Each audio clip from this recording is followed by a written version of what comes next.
جو مخلوق رات اور دن میں بستی ہے سب اسی کی ہے اور وہ سنتا ہے جانتا ہے۔ کہو کیا میں اللہ کو چھوڑ کر کسی اور کو مددگار بناؤں کہ وہی تو آسمانوں اور زمین کا پیدا کرنے والا ہے اور وہی سب کو کھانا دیتا ہے اور خود کسی سے کھانا نہیں لیتا۔ یہ بھی کہہ دو کہ مجھے یہ حکم ہوا ہے کہ میں سب سے پہلا فرما بردار بنوں، اور یہ کہ اے پیغمبر تم مشرکوں میں نہ ہونا۔ یہ بھی کہہ دو کہ اگر میں اپنے پروردگار کی نافرمانی کروں تو مجھے بڑے دن کے عذاب کا خوف ہے۔ جس شخص سے اس روز عذاب ٹال دیا گیا اس پر اللہ نے بڑی مہربانی فرمائی اور یہی کھلی کامیابی ہے۔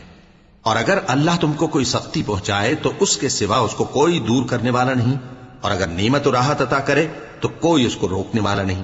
وہ ہر چیز پر قادر ہے اور وہ اپنے بندوں پر غالب ہے، اور وہ دانا ہے، خبردار ہے۔ ان سے پوچھو کہ سب سے بڑھ کر قرین انصاف کس کی شہادت ہے؟ کہہ دو کہ اللہ ہی مجھ میں اور تم میں گواہ ہے، اور یہ قرآن مجھ پر اس لیے اتارا گیا ہے کہ اس کے ذریعے سے تم کو اور جس شخص تک وہ پہنچ سکے آگاہ کر دوں۔ کیا تم لوگ اس بات کی شہادت دیتے ہو کہ اللہ کے ساتھ اور بھی معبود ہیں؟ اے پیغمبر کہہ دو کہ میں تو ایسی شہادت نہیں دیتا۔ کہہ دو کہ صرف وہی ایک معبود ہے، اور جن کو تم لوگ شریک بناتے ہو میں ان سے بیزار ہوں۔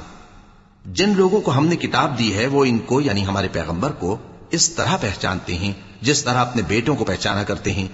جنہوں نے اپنے آپ کو نقصان میں ڈال رکھا ہے وہ ایمان نہیں لاتے۔ اور اس شخص سے زیادہ کون ظالم ہے جس نے اللہ پر جھوٹ باندھا یا اس کی آیتوں کو جھٹلایا؟ کچھ شک نہیں کہ ظالم لوگ کامیاب نہیں ہوں گے۔